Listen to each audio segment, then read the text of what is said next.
Welcome back, ladies and gentlemen, to round 4 of 9 of the SCG Regional Championships in Illinois, hosted by Nerd Rage Gaming. I'm your host, Andrew Donnelly. With me back in the booth is my co-host, Matthew Robert Dow. Matt, what do we got going on this round? So we're in round 5 here, and on the left we have Kent Ketter playing Teamer Ascendancy deck, and on the right we have Trevor Scott, who is playing the blue-black control deck, which from the players we've had on the feature match throughout the day seems to be a pretty popular deck. Looks like Trevor's on the play here. Kent's on the draw. Yeah, and I don't think this is a great matchup for Kent. Trevor is playing a deck with 3 Crux of Fate, and Kent's deck is a deck that's predicated on playing a lot of creatures to the board. So Crux of Fate, I imagine, is going to be a pretty good card here, but we'll see. Trevor starting off with the Temple of Mastery into a Dismal Backwater. Kent just has a Frontier Bivouac to start off the game for him. On turn 2, he's going to play a Forest and then play a Sylvan Caryatid. There's a good one for Trevor. Looks like he has an Ashiok to play on turn 3 here, which is a pretty good card against these green decks, as I've mentioned. So he's going to plus it and flip over Courser, Karametra's Acolyte, and a Tamir Ascendancy. Wow, not bad. If you've never seen Kent's deck, what it's trying to do is assemble a way to make 7 mana, and then it's going to use a Tamir Sabertooth to bounce a Karametra's Acolyte or a Voyaging Satyr, and then play that card, and then with Tamir Ascendancy in play to give it haste, and then just make an infinite mana loop, and then cast a Genesis Hydra for its deck, cast an Ilea, and keep doing it over and over again until you assemble lethal and can kill your opponent. Tamir Ascendancy, the new Fires of Yavimaya. Yeah. So Ashiok getting some more good creatures there. Kent has a Courser of Krufix on turn 4. Has a lot of lands in his hand, but it is able to attack this Ashiok, because that Courser has haste due to the Tamir Ascendancy ability. So the Ashiok's going to go down to 5. We notice that Trevor does have Crux of Fate in his hand, so looks like he also drew a Perilous Vault, which he has 2 of, so a lot of ways to sweep the board for Trevor. I imagine this is going to be a pretty difficult matchup for Kent. I like Crux of Fate here over the Vault, just because I want to keep my Ashiok going. Sure, I agree. But looks like Trevor chooses to do neither and is just going to pass back. I imagine he's not very threatened by this board. I think that some of the value in playing the Perilous Vault, though, is you're able to interact at instant speed then, when to play. So, like the Tamir Ascendancy gives all the creatures haste and stuff like that. So Kent reveals a Genesis Hydra on top of his deck after drawing a Court of Calling. He has a Nykthos in hand, but he only, which would generate 1 mana. A net of 1 mana. Correct. Yeah. So Kent, just to be clear, Kent looks like he's going to tap Nykthos for 4 mana and then tap for 7 additional. So he's going to cast a Genesis Hydra for 5. Oh, nice. He's going to get a Whisperwood Elemental, which is, I couldn't even tell you what that card does. I could tell you what it does. All right, man. Tell me at the end of your end does. step, you manifest the top card of your library. Then you may sacrifice Whisperwood Elemental. All creatures face up that you control gain when this creature dies. You manifest the top card of your library. Okay, and it's a 5/5 also? Correct. Okay. So then Kent will be able to draw 2 cards off the Tamir Ascendancy. One from the Whisperwood Elemental, and then 1 from the Genesis Hydra. So I was about to say, waiting for the Genesis Hydra to kind of make it up there into play. It was hanging out by the if he lands remembers for a the little trigger, and it looks like he forgets the trigger there on that Tamir Ascendancy. So slight misplay there by Kent, but Ashiok is going to die. I imagine Trevor is just going to untap here in Crux of Fate, which is why I don't know if I really like downfalling that Whisperwood Elemental. I think you might just want to save your downfall and then Crux of Fate. Sure. I imagine it's an elemental, not some The like difference weird there, dragon. Yeah. I think, is if you leave the elemental alive and you Crux of Fate, you may sack the elemental. All of his face-up creatures Oh, would okay. gain the ability to then die and produce a manifest Yeah, that creature. makes sense. That seems like a better line than Yeah. when I thought the Whisperwood Elemental had some Wrath protection in it also. All those green mythics Its now. second ability, usually protects it from the Wrath. So Kent needs to reload now. He's got a handful of lands, an Elvish Mystic, and I believe a Court of Calling. Of note, he also does have an Eidolon of Blossoms, which he drew off last turn that we knew about. So he's going to play that and draw a card. Attack with his Elvish Mystic. Caryatid and Elvish Mystic and Eidolon once again have haste due to the Tamir Ascendancy. Trevor is going to play a Radiant Fountain and gain 2 life, and then cast this Perilous Fault. So let's see if Kent has any spicy one-ofs in his deck that might be able to handle this, like a Reclamation Sage.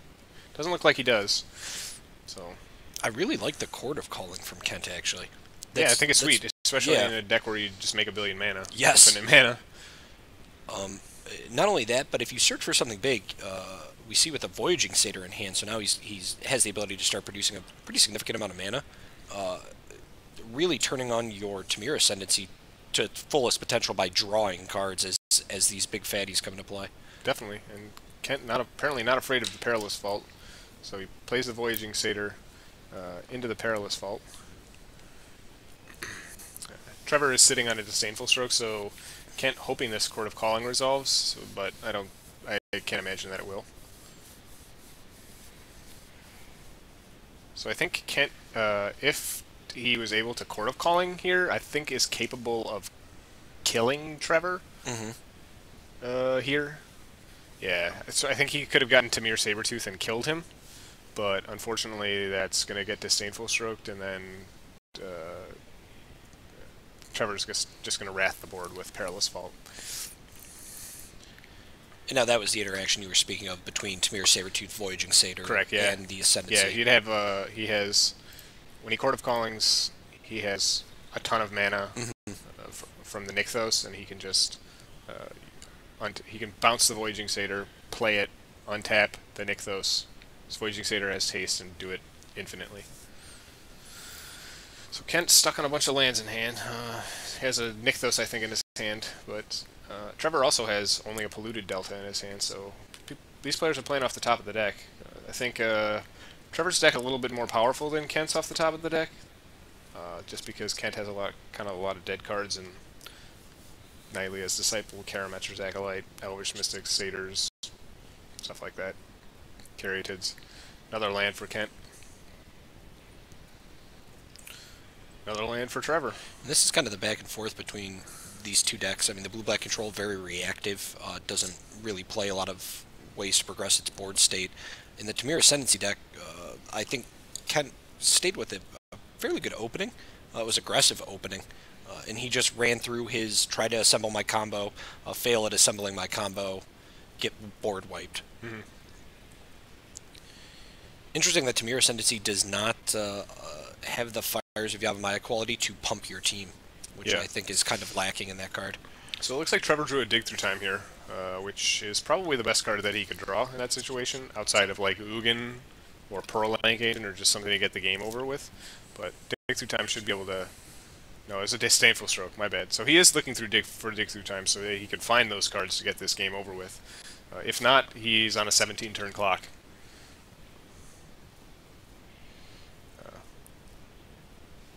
If you're confused about the interaction between Disdainful Stroke and Court of Calling, the converted mana cost for the card is, when you cast it, is... green, green, green, X being whatever you pay whatever for you play it for. Correct. So it is not 3. The converted mana cost when it's not on the stack is 3, but when it's on the stack is whatever you've paid for it. And that's for any X spell. Yep. And so there... Kent plays a Polukranos, it gets Disdainful Stroked. Trevor plays another Perilous Fault. Looks like Kent drew another Polukranos.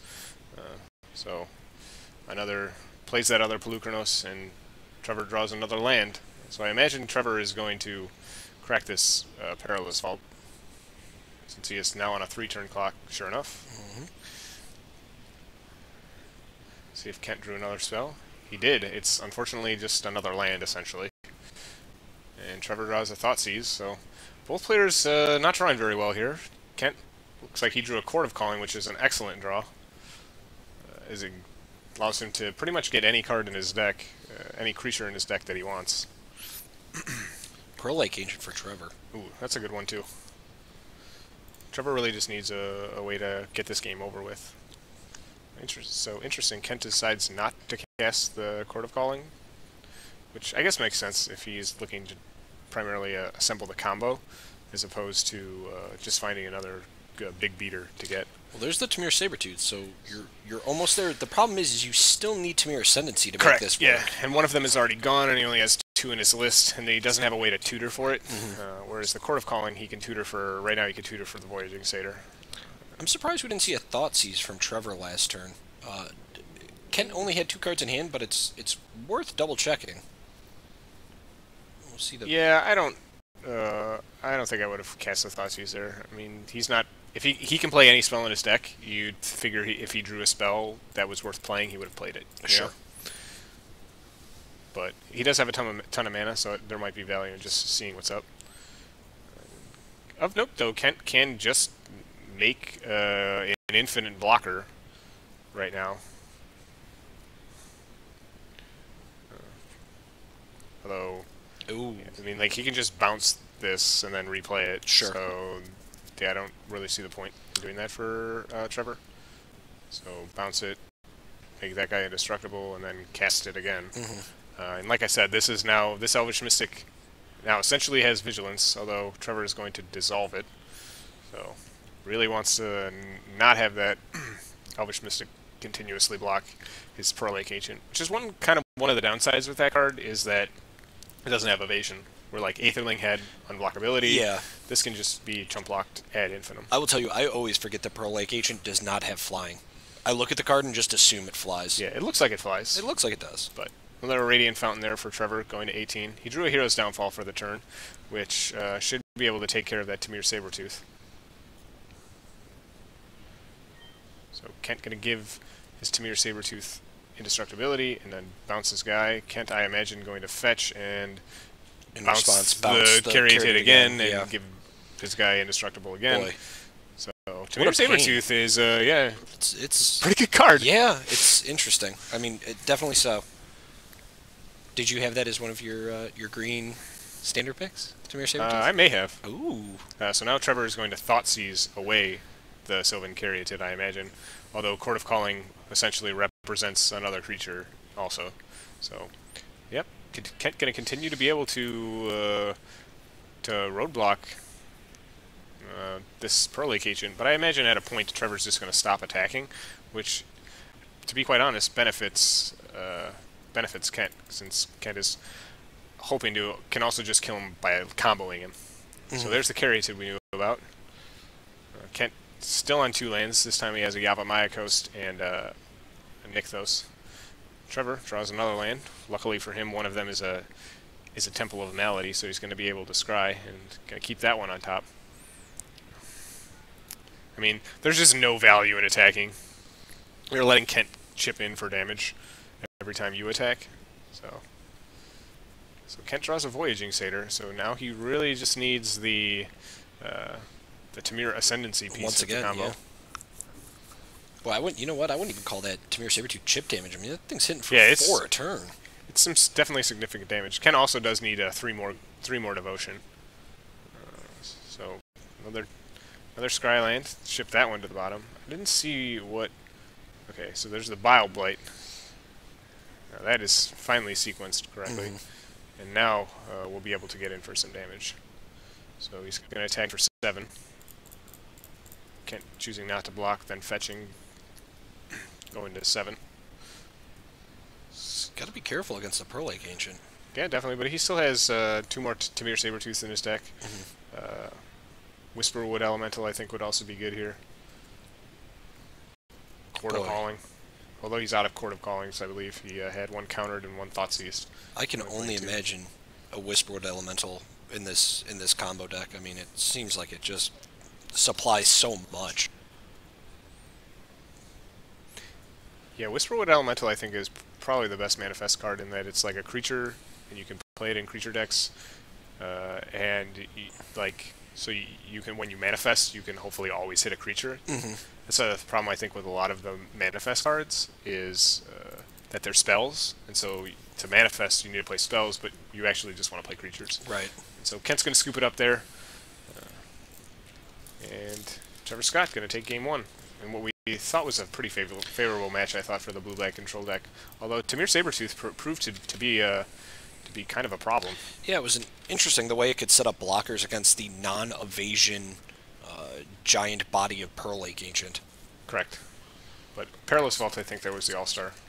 Able to wipe Kent's board, wipe the board, away. And then doesn't care about Tamir Sabertooth. Yeah, and in fact handles Tamir Ascendancy. So if you have the Perilous Vault backup, you hardly even need to think about extra cards to get rid of that. Indeed. So moving on to the sideboard, we'll start with the blue-black control deck.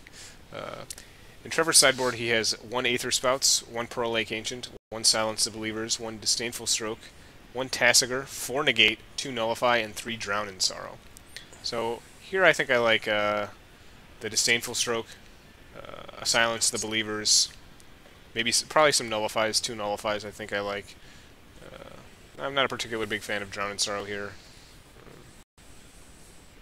Maybe another Aether Spouts. I think actually Aether Spouts is actually pretty good in this matchup. I agree. Because when Kent tries to kill you, he's just going to make a billion mana and attack with his guys and then pump with Nylea and stuff like that. Yeah. But, does Ken have anything super spicy in his sideboard? he doesn't. He also doesn't have a Nylea in the main deck, unless this Nylea's Disciple, this one of is a Nylea, but I imagine it's just a Nylea's Disciple. Well, yeah, we saw it milled by Ashiok in the same one. Yeah, it is a Nylea's Disciple. So Kent in his sideboard has 2 Cetessan Tactics, 2 Hornet Nest, 2 Reclamation Sage, 2 Whisperwood Elemental, 1 Nissa Worldwaker, 2 Hornet Queen, 3 Nylea's Disciple, and a Xenagos the Reveler. Mm-hmm. So I like Xenagos the Reveler here. As we've discussed before, it's a good card against the control decks. Yes. It makes creatures and is also a Planeswalker, so it's fighting on 2 different axes there. Nissa, same thing. Planeswalker that makes creatures, and the creatures are lands, and they don't die to Perilous Vault, because I believe it's non-land cards on Perilous Vault. Correct. They do die to Crux of Fate, though, unfortunately. But still, if you have the Whisperwood Elemental, you could make a... I believe, if I'm remembering Whisperwood Elemental's text correct, when you sacrifice it, all face-up creatures you control. So if these lands that you're making with Nissa are creatures, you're manifesting when those creatures die from Crux of Fate. Yeah, definitely. Which is just amazing from that card. And so I like bringing in the other additional copies of Whisperwood Elemental. I think it's just a good card in this matchup. And then Reclamation Sage, I think, for Also the Perilous Vault. Yeah, a card he won't bring in, but that I think is just a spicy blowout card. Cetessan Tactics, especially in this deck where your creatures have haste. Yeah, no, that's just awful. You don't like that card? That's the worst. Yeah, are you sure? Pretty sure. I hate that card, one, because every time I played the Green Devotion deck with Mono Blue, I got absolutely destroyed by that card every single time. Like, it was just a Plague Wind against Mono Blue. So that card is forever on my dislike list. And then I just also don't think it's very good in this matchup. I agree. I don't think it's good here, but so we will... Kemp going to be on the play here. Looks like he's got a pretty good hand. Got a turn 1 Mystic. Got a couple of lands. Got a Caryatid, Whisperwood Elemental, Xenagos. Yeah, this is a pretty good hand. So Kent's going to start off with a Elvish Mystic. Trevor going to play a Temple of Deceit and ship it back to Kent. Trying to decide on the scry, it looks like. He'll keep it on top. So Kent draws, I think, another Elvish Mystic. So I imagine he's going to play a Caryatid and then another Mystic. If we get Wrath, we get Wrath. But I mean, we're going to curve into Whisperwood Elemental. Well, now I'm not so sure if you want to play the Mystic here. I don't know, because I kind of like the plan of now running out the Xenagos while your opponent is on their 2, most likely tapped down. Yeah, I guess that's true. Yeah, Kent's choosing to play around Vileblade, I think, here, and attacking in for 1. I mean, and honestly, just good use of the damage. If you can get in damage against a control deck, get it in. Right, and I think that you're right, because he has the Xenagos in his hand already, he's more likely to just to cast that instead of the Whisper Elemental. Yeah. So good Nullify. Nullify is going to counter this Courser of Crucifix. Once again, Kent playing around Vileblight, choosing not to play his second Mystic. Trevor there going to play a Radiant Fountain, gain 2 life, and then slam an Ashiok, which is gonna hit a Genesis Hydra, which doesn't do anything, and then a Caryatid, which I guess will ramp him a little bit. But I imagine Kent's gonna just slam a Xenagos here and then get in some damage at that Ashiok. Boy, and I like this card. This was one of my favorite cards, the Xenagos. Yeah, Xenagos is really sweet. It's kind of weak to Mana Strider. Mana Strider blanks it pretty hard, and so it's kind of fell off at the beginning of Khans of Tarkir. But I think it's primed to make a comeback if people are playing these slow blue-black control decks and Sultai control decks. It's pretty good against those. Yes, it is. So Trevor going to tick up again. Let's see what he hits with Ashiok this time. Looks like he gets a Reclamation Sage, which is kind of unfortunate for Kent. Trevor also has a Bile Blight in hand. So I imagine if Kent sequences this properly, he can cast his Whisperwood Elemental, and then before his... Okay, so these Satyrs are going to get Bile Blighted. Yeah. So I think Kent should have played the Whisperwood Elemental pre-combat there, and then if he wanted to kill Ashiok, and then made a Satyr. So see the Tamir Ascendancy. Okay, so he's going to play Tamir Ascendancy. Interesting. Trying to get value off of this Whisperwood Elemental, I imagine. Is he also forcing Trevor now to make a decision? Do I continue to plus Ashiok, or do I now use it to use the Reclo Sage? That's fair. Kill the Ascendancy, and now Ashiok's low. I'd probably take that. I'd probably do that if I was Trevor. I would definitely probably take that line. I mean, you have more permission line in your hand. Yeah, and that is what Trevor is going to do. This now also provides him a blocker and attacker, so he can now block Satyrs. Yeah. But it doesn't attack or Unsylvan Caryatid, and you know, it's only going to trade with these cards. So, sure enough, going to trade with the Elvish Mystic. Trevor's going to take 2 and go to 18. Let's see if Kent is willing to cast a Whisperwood Elemental into Dissolve, Disdainful Stroke. I mean, he's a ton just of mana. Content sitting here. It's going to be an Elvish Mystic. Yep, looks like he's just going to hold on to this Whisperwood Elemental since it's his last good threat. Outside of this active Xenagos. Yeah. I think we'll see an end-step dig-through time here. Yeah, I'm pretty sure that's what's going to happen. That's a little easy to see coming. That card's fairly good on your opponent's end step, especially when you can power through. I'd say it's at its best on your opponent's end step. Yeah. Especially when you can pay full mana for it. Yeah. Oh, jeez. Yeah, he says, why not? You can pay a lot of mana, don't have to delve a lot. So, Trevor going to draw 7 here. He found a Crux of Fate. He's kind of looking it over, going to check the hand. Crux of Fate looks good, he says, and Pearl Lake. Sure. Yeah, he drew that and a bunch of lands, it looks like, and there's another Disdainful Stroke. So he's going to take the Crux and the Pearl Lake Ancient. Untap. Going to play a Temple of Deceit that he just drew off the top. And ship that card to the bottom. Kent staring at a Whisperwood Elemental in his hand. So Trevor's going to cast Crust of Fate, choose non-dragons. And unfortunately, that's where Whisper Elemental would have been the best. Yeah, but it's still fine here because, like, now our opponent's tapped out. So now we get to resolve this Whisperwood Elemental. Yes. But I think that's what Trevor had to do. Otherwise, he's just going to start taking too much damage from the Satyrs. And even this puts us in a somewhat good position, depending on Kent's draw. We now can play the Whisperwood Elemental, like you said, free of fear of counterspell. Yeah. Make Satyrs, and then have the ability to manifest cards off the top of our deck. Right. So here's the Whisperwood Elemental. Make a Satyr, and then the Satyr is going to attack Trevor down to 15. Gosh, I like Xenagos. I mean, Trevor got to read that one. It's got a lot of text on it. It has a ton of text. So it manifests a card at the end of at your end step. At the end step. Yep. And then when your face-up creatures are killed, it also manifests? You have to sacrifice the Whisperwood Elemental to give face-up creatures you control. When this creature dies, manifest the top card of your library. Oh, okay. So you sack it, and it essentially applies the ability to... Okay. Yeah, this card seems not to mention it's insane. Beater. The card is just... card seems insane in this deck. Yes, it is. Yeah. So Kent draws a Courser of Crufix. Now just doesn't really care about Wrath. Probably hit a creature with a Manifest, since his deck is primarily all creatures. Also, of note, there's a synergy between Tamir Sabertooth and then the Manifest, in that if it's a spell he gets or a land, he can use the Sabertooth to bounce the Manifest card to his hand and then play a spell. Correct. So Trevor here is going to flash in Pearl Lake Ancient after Kent goes to attack. And looks like he is not flashing it into ambush. He is just flashing it in at the end step. I mean, I guess it puts Kent in a situation where he may need to use one of the 2/2s to block in case the Pearl Lake Ancient goes against the Xenagos, but I don't know if that's necessarily... No, I don't think you care about that. You're making free 2/2s. But I think Trevor just drew a Silence the Believers, and I think that should take care of the Whisperwood Elemental. That is very good against the Whisperwood. Yeah.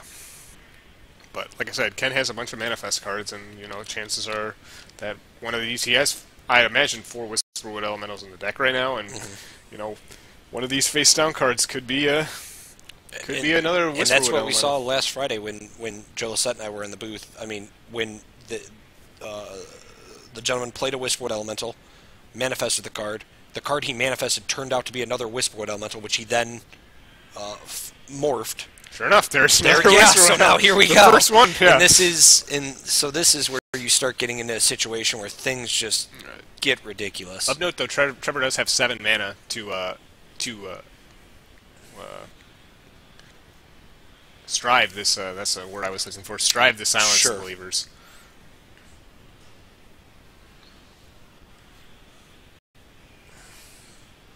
So nice 2-for-1 there for Trevor. And that's really, once again, a very underplayed card recently. Yeah.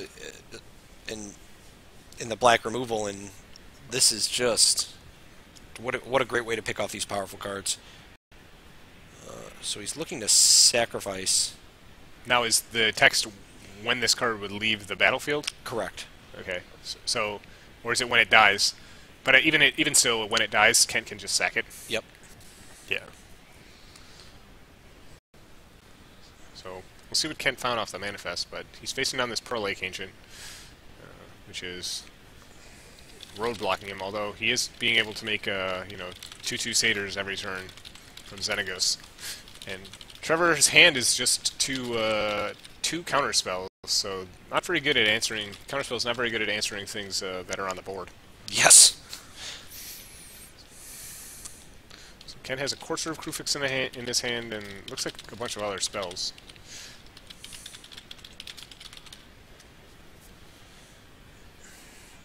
He's going to plus the Xenagos. Looks like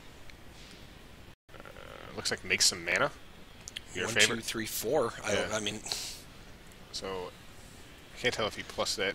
He does have he has a Course of Krufix, an Eidolon of Blossoms, and a Court of Calling in his deck. So this can net him some cards. I mean,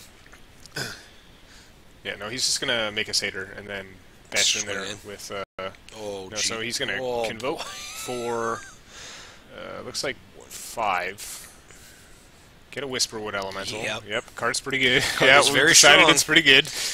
And then he's gonna attack for 2. And so now Trevor blocks 1. is gonna block 1 and take 2 and go to 12. But Kent once again has protection from Wrath. Doesn't have protection from Perilous Vault, but Trevor isn't able to at the moment cast that and then use it unless he has another land in his hand. So if Kent's looking down the barrel of a Crux of Fate, you have to remember the Whisperwood Elemental does not save the manifest tokens that are unmanifested. Okay. So it just saves the Satyrs at this point. Yeah.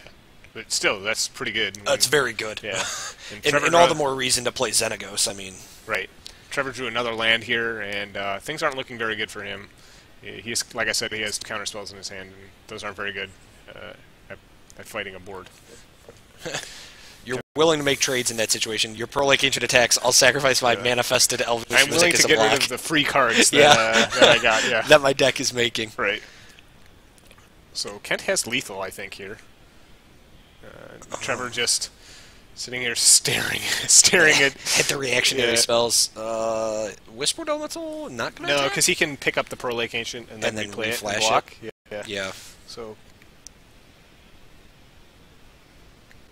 now now after doing this, Trevor is unable to cast and activate a Perilous Vault in the same turn.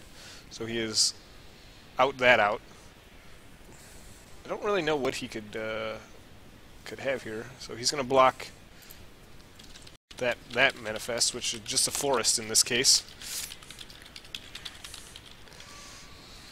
And he's going to take 8 and go to 4. So Trevor, I think, is probably pretty dead here. I don't think he has any outs. So he can play a Radiant Fountain to go back up to 6, but yeah, I think he's just dead here. Whisperwood Elemental was an absolute house in this game. Yes, it was. I mean, against control lists, it's very good. And sure enough, another land, and they'll scoop it up. So Kent Ketter wins this game pretty convincingly after sideboard. Whisperwood Elemental was, yeah, pretty good. Kent drew some sideboard cards and won. I guess Trevor drew a sideboard card and a Nullify, but Kent's sideboard card's a little bit more. The Nullify worked. It's just that if this match doesn't show you the power of Whisperwood Elemental, head back on our Twitch page, go back and look at the highlights. It'll be from F&M last week, and I'm telling you, that game was... I mean, you'll watch it, and you just will get blown away by the power of this card. When it's not removed, and it kind of has the ability... And in this matchup, it is easy for Trevor to kind of remove the creatures how he chooses and kind of play around it. For a deck like Jeskai Tokens, or another aggro deck, if it's Abzan aggro, that doesn't have the ability to remove Whisperwood Elemental as easily, the card just gets out of hand. I mean, especially if the person's playing a heavy creature deck like Kent is. I mean, they're making 2/2s for free that are potentially Pelucrinoses that they can flip up for 4. I mean...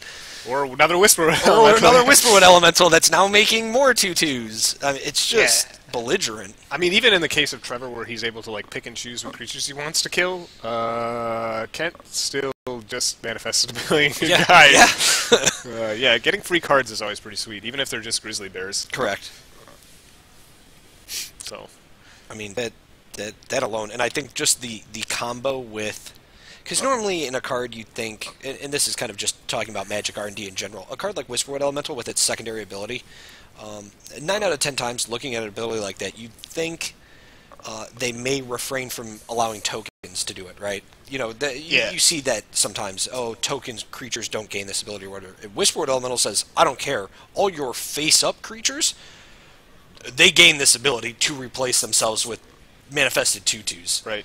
So your satyrs now, your Nissa land creatures that you're creating, these are all things that Whisperwood Elemental is happy to replace after your opponent Cruxafates you. Indeed. Good stuff. Trevor on the play here, which makes his Nullifies and Disdainful Strokes a little bit better. Bile Blights also. You might even be excited to play green after seeing No, I don't think so. I don't think that's going to happen. That was a sweet showing by Kent, but... No, you're not going to pick up some green cards? I might pick them up to put them in a fire, or maybe rip them up, trade them to other people. Holy cow! But I don't think I'm going to pick them up and play them. Although, to be fair, I have played green cards. I played Pod. I like Infect. You did? What happened to your Infect? I played black-green Dredge, but that was more black cards, and then Jared, who is green-black, Nemesis Immortals, an honorary black card. You like Nemesis Immortals? That's a good card. It's a sweet one. Kind of want to try to build that deck again. We see its big brother now doing well in the Pro Tour. The 1 black, 6 colorless Delve 5/5. The Angler. I don't know if doing well is the correct word. He saw play at least. He saw play. Yeah, okay. Sure. He's there. If that's the hurdle for the Pro Tour. Yeah. So. Just 2 polluted deltas for Trevor to start the game. Kent has another ideal start, a Elvish Mystic, and then into a Sylvan Caryatid, and attack with my Elvish Mystic. So hopefully Kent has a Whisperwood Elemental in his hand, because one of the ways that this hand gets blown up is by a Wrath effect. So it looks like he's going to try to cast a Courser of Crufix. I can't imagine this is going to resolve, and I can't imagine you keep a hand where you don't have any early interaction. Yeah, this is going to get nullified. Yeah, probably. Ken says, cool, dude. Yeah, I think he's just excited to now drop what'll probably be either a Hydra or... No, I think he's or the Xenagos? I mean... No, he doesn't. He only has 2 mana open. So he does have Nissa in his hand. So no, well, next turn? Is he gonna... Right, I think that Courser is just a bait spell. Sorry, I was getting ahead of myself there, I guess. Although... Uh, okay, so Trevor does not nullify that. He lets Interesting. it resolve, which to me is like red flags, red flags. Trevor has a Crux of Fate. I'm not playing anymore. I'm not playing any more threats. any more creature-based threats. I think we get in for 3 here with the Mystic and the Courser. I kind of like playing like a Tamir Ascendancy or something like that. I don't think, because we don't have enough in our deck. So if you play that card and you run it out there and you're still on that plan, I guess you could bait it. Yeah, I like just baiting it. Bait out a counterspell. Like, we don't need Tamir Ascendancy to win. We have Xenagos that Trevor saw last game and just couldn't beat, and we have Xenagos' older, better sister, Nissa, which Trevor for sure can't beat. I wonder if this deck could benefit from a Xenagod as a one-of in the main deck. I don't think any decks could benefit from a Xenagod. No. No. Card's pretty powerful. So there's a Whisperwood Elemental on top, so good fetch there from Kent. Gonna gain a life. So now the question is, do you run something out and force him to counter what you play now to then deal with Whisperwood? Which that's what it seems like. Yeah. So I think upon seeing that, yeah, you just want to... for sure. Just want to try to get all the counterspells you can out of his hand. So Whisperwood Elemental is definitely... I actually think Nissa is the prize here, but Whisperwood Elemental is pretty good. Oh, Perilous Vault draw's not bad. No, Perilous Vault is very good. But once again, if he plays Perilous Vault, Ken can just slam Nissa. Yep. And that's a problem. Another Courser. Did the Courser Courser just come back? Yeah, what I kind of like doing here is maybe even casting a Genesis Hydra that Ken has for 3. You know you got a Courser on top of your deck, so you know you're going to get some value out of it. And this is going to happen. I'm going to get a Courser. Yep. Yeah, oh, so for 1 more mana, we could have gotten Poly K. Yeah, or we could get a Tamir Ascendancy. I actually kind of like taking a Tamir Ascendancy. Oh, wow. Is the wording any permanent? Any permanent, yeah. Wow. So Kent's going to get a Tamir Ascendancy. Gee, where was that card with Domri? That would have been nuts. Yeah, it was in play with that. Was he? Was it? No, it might was have been. not. No, I don't think it was. So, yeah. Trevor's going to dissolve, but the trigger on Genesis Hydra is whenever the spell is cast. So it goes off no matter if it gets counterspelled. And hey, what up? There's another one. So, yeah, Genesis Hydra is another good card against these control decks. So that Perilous Vault needs to come down now, yeah? Yeah, unfortunately, Trevor might just die before... it's effective. Yeah. Because, like, I think if he casts a Perilous Vault, then Kent can just cast the Whisperwood Elemental in his hand and attack for a lot of damage. And then, like, with the Tamir Ascendancy... Well, I guess he can pop the Tamir Ascendancy in with the Perilous Vault, but there's another Whisperwood Elemental. This is... So I imagine Kent's just going to run it back. He's got another Genesis Hydra, get all the value.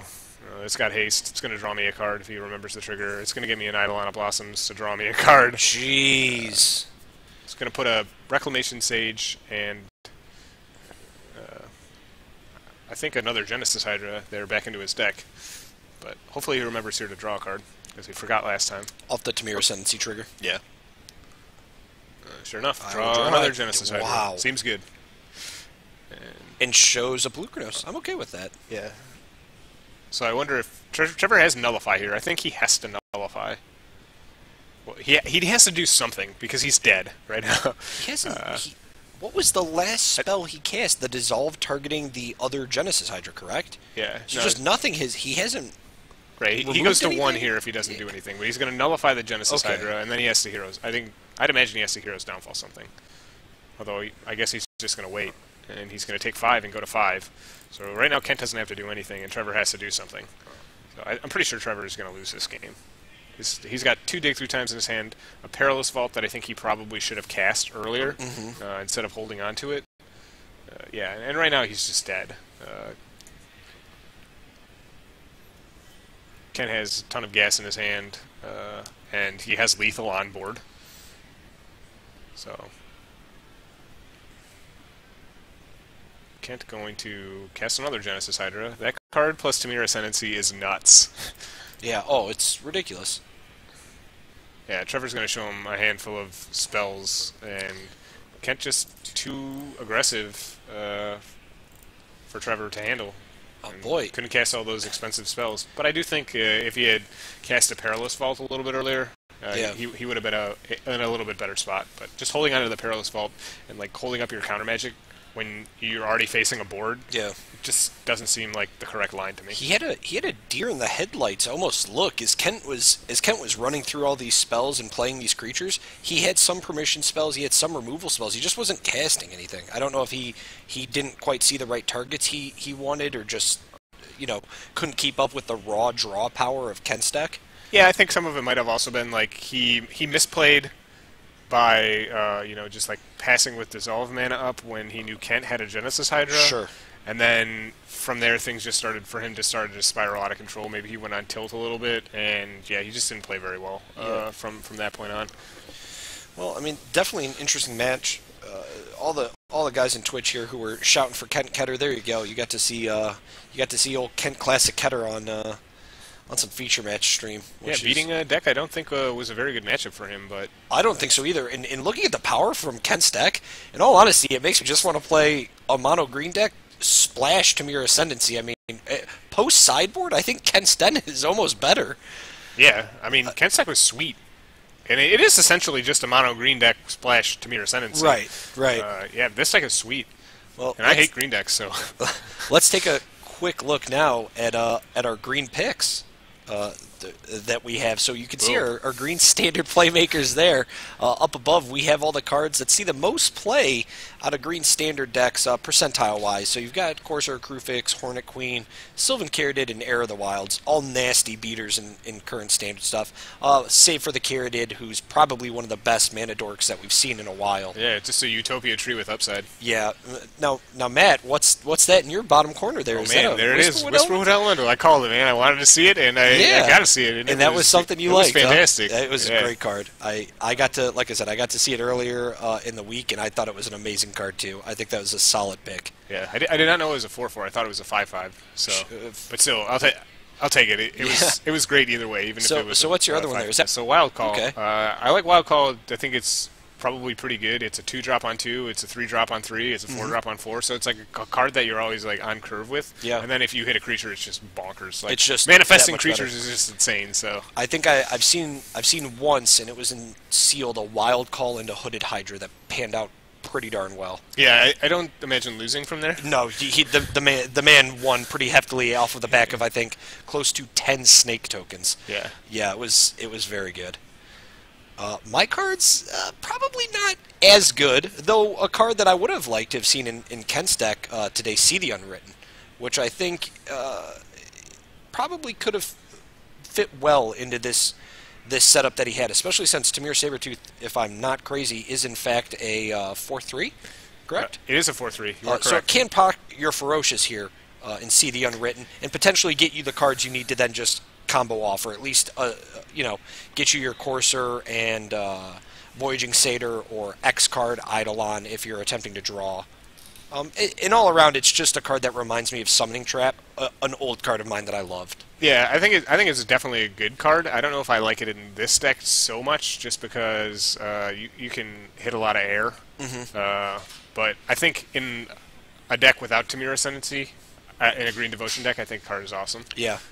We saw it also do fairly well in the Green-Black Devotion list. Right, yeah. That was when it was pretty powerful. We saw some insane stuff where it's like, you see the Unwritten, hit a Doomwake Giant, and another Doomwake Giant, -4/-4 your team. Yeah, those are the decks where I think it's just insane, the Constellation decks. Yep. In this deck, I think, though, I'd rather just be playing like Court of Calling and Tamir Ascendancy and stuff like that. Agreed. As spells.